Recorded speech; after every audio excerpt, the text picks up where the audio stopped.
सभी छात्रों को मेरा नमस्कार। मैं दामोदर शर्मा जो कि आपके लिए नियमित रूप से नित नए वीडियो लेकर के आता हूं। उसी श्रृंखला में आज का जो हमारा विषय रहेगा वह रहेगा कक्षा 11वीं का हिंदी अनिवार्य की पुस्तक आरोह का पाठ पथिक और जिसके कवि है राम नरेश त्रिपाठी।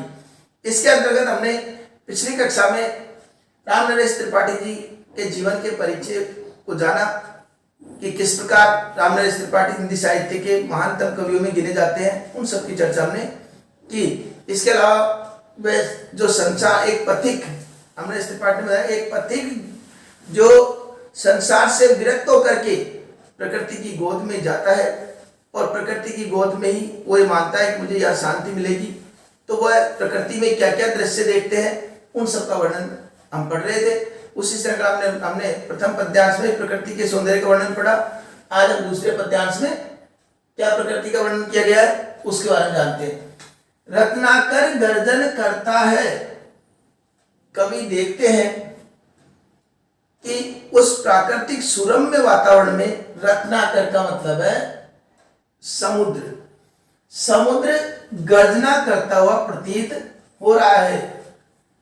रत्नाकर रत्न धन आकर अर्थात रत्न की खान, और रत्न की खान कौन है? समुद्र। तो समुद्र गर्जन करता हुआ सब प्रतीत हो रहा है। मलिया नील बहता है, और मलिया नील इसका संधिविच्छेद करेंगे हम। मलय धन अनिल अर्थात मलियाचल से बहने वाली हवा। अनिल का मतलब हवा। मलियाचल पर्वत से बहने वाली हवा कैसी लग रही है कि मलियाचल पर्वत से हवा बह रही है। अब मलियाचल पर्वत की हवा कैसी होती है? मलियाचल पर्वत पर यह कहा जाता है मलियाचल पर कि वहां पर अनेक चंदन के वृक्ष हैं।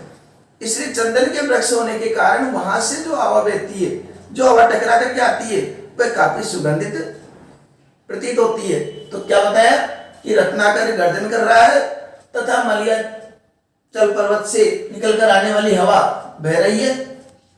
हरदम ये हौसला हृदय में पिए। वह अपनी प्रियतमा अर्थात अपनी पत्नी को संबोधित करते हुए कहते हैं कि हे प्रिय, हरदम ये हौसला हृदय में भरा रहता है, और इन प्राकृतिक सौंदर्य को, अद्भुत दृश्य को देखकर मेरे हृदय में हमेशा ये हौसला भरा रहता है कि ये विशाल विस्तृत महिमा में रत्नाकर के घर के।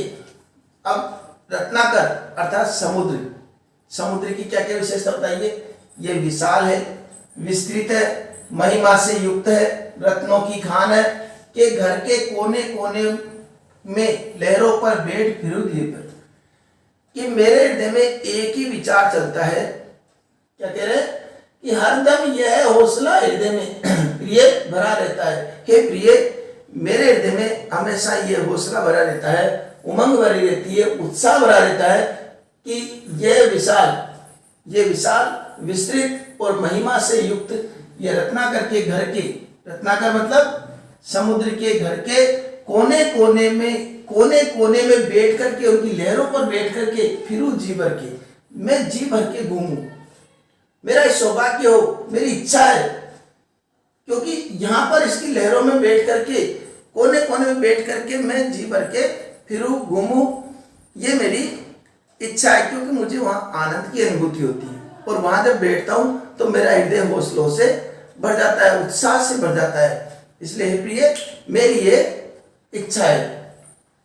निकल रहा जल निधि तल पर। अगले पद्यांश में क्या बताते हैं? निकल रहा है जल निधि तल पर। देखो कितने सुरम्य और सुंदर तरीके से वर्णन किया। जल निधि का मतलब जल की खान, कौन? समुद्र। कि तल पर दिनकर बिंब अधूरा।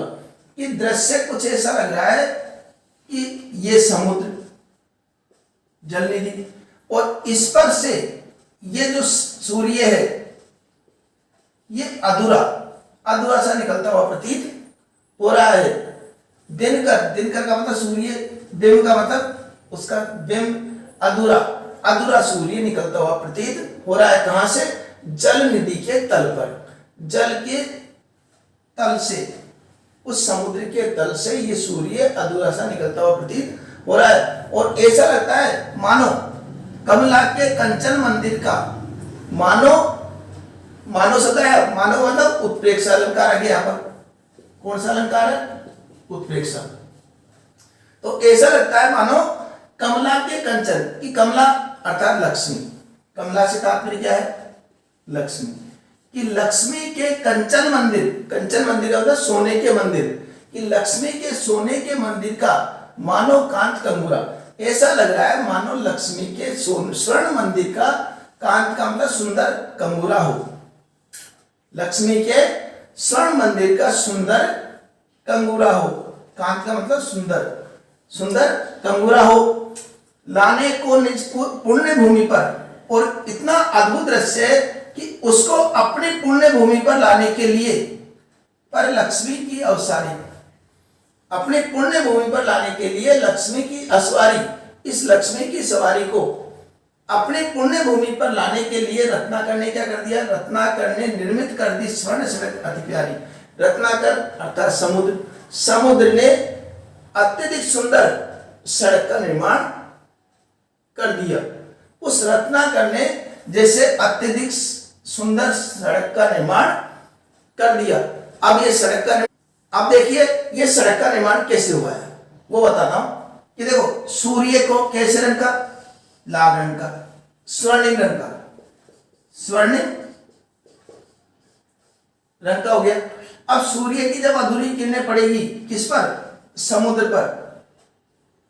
यह है ना दिनकर बिंब अधूरा, दिनकर का मतलब सूर्य का बिंब, अधूरा बिंब निकल रहा है, तो इसके अधूरे बिंब की जो परछाई पड़ती है तो समुद्र के जो जल का रंग है वो कैसा हो गया?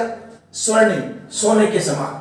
और वो सोने के समान जो समुद्र का रंग हो रहा है, ऐसा लगता है मानो समुद्र ने एक स्वर्ण सड़क का निर्माण कर दिया हो। किसको लाने के लिए? कमला के कंचन मंदिर का। किसको लाने के लिए? साक्षात उस लक्ष्मी की सवारी को। उस लक्ष्मी की सवारी को समुद्र से ने अपने गोद में एक सड़क निर्माण करके जैसे उसको उतारने का प्रयास किया है। पुनः देखते हैं हम, निकल रहा है जल निधि तल पर दिनकर बिंब अधूरा। अब देखिए किस प्रकार अर्थ लिखना है उस दृष्टि से मैं बता रहा हूं कि कवि वर्णन करते हुए कहते हैं कि समुद्र के तल पर सूर्य, अधूरा सूर्य, अर्ध सूर्य वो निकलता हुआ प्रतीत हो रहा है। और ऐसा लग रहा है कमला के कंचन मंदिर का मानो कांत अधूरा। और ऐसा लगता है मानो कमला अर्थात उस महालक्ष्मी के स्वर्ण मंदिर का कोई सुंदर कंगूरा निकल रहा हो। ये कैसा लगता है समुद्र? जैसे उस साक्षात लक्ष्मी के कंचन मंदिर अर्थात उस स्वर्ण मंदिर का सुंदर कंगूरा निकल रहा हो। और उस सुंदर लाने को निज पुण्य भूमि पर, उस लक्ष्मी को लाने के लिए, अपने पुण्य भूमि पर लाने के लिए, इस धरती पर लाने के लिए समुद्र ने लक्ष्मी की असवारी अर्थात लक्ष्मी की सवारी को इस धरती पर लाने के लिए रत्नाकर ने निर्मित कर दी। रत्नाकर सूर्य, समुद्र ने जैसे स्वर्ण की सड़क, अत्यधिक प्यारी स्वर्ण सड़क का निर्माण कर दिया हो, सोने की सड़क का निर्माण कर दिया हो। ऐसा अद्भुत दृश्य वहां पर दिखाई देता है इसमें, इस प्राकृतिक सौंदर्य। अब कैसा लग रहा है एक बार मैं सारांश रूप में बता देता हूं कि कवि ने जो वर्णन किया है इसमें कवि ने बताया कि किस प्रकार रत्नाकर प्राकृतिक सौंदर्य सुरम्य वातावरण में कवि बैठे हुए हैं, विराजमान है। और वहां से वो देखते हैं कि एक तरफ रत्नाकर गर्जन कर रहा है, मतलब सूर्य को क्या नाम है उसका, समुद्र गर्जना करता हुआ प्रतीत हो रहा है।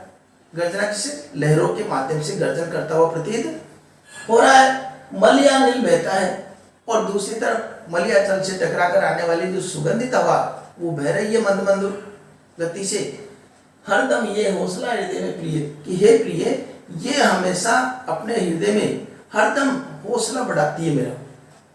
हे प्रिय, ये सुरम्य वातावरण, ये प्राकृतिक सौंदर्य हर समय मेरे हृदय में एक हौसला बनाती है, भरा देता है उससे, क्योंकि ये विशाल विस्तृत और महिमा में रत्नाकर के होने।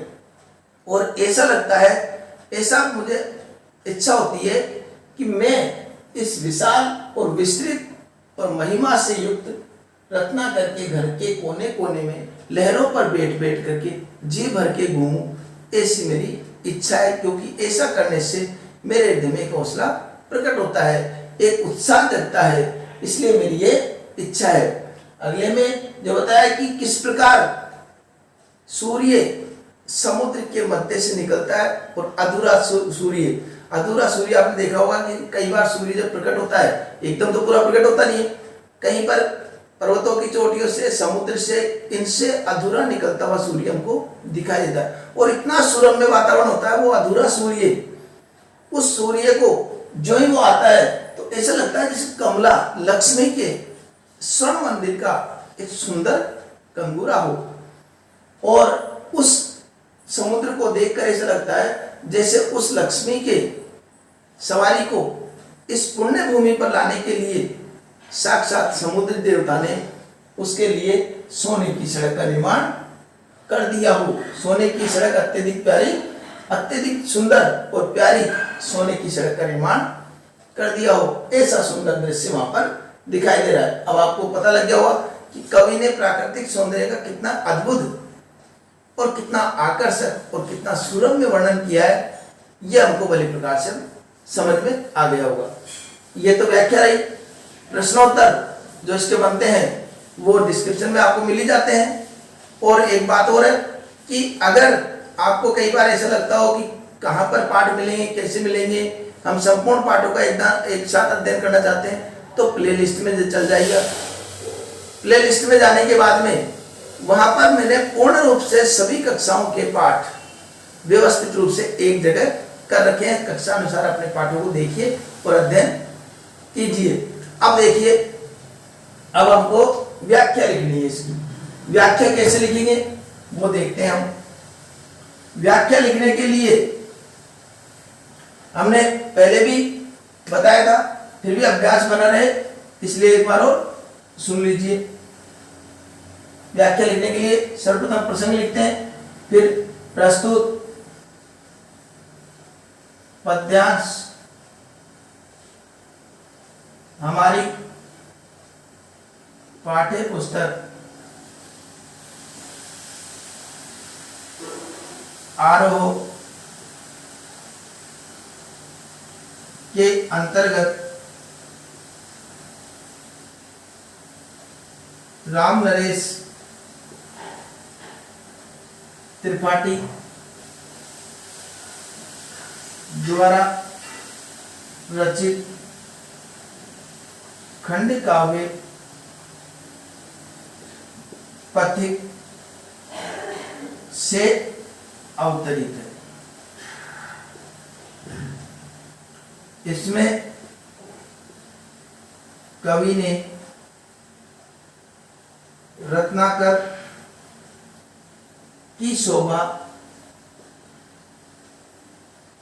का वर्णन, शोभा के साथ साथ प्रकृति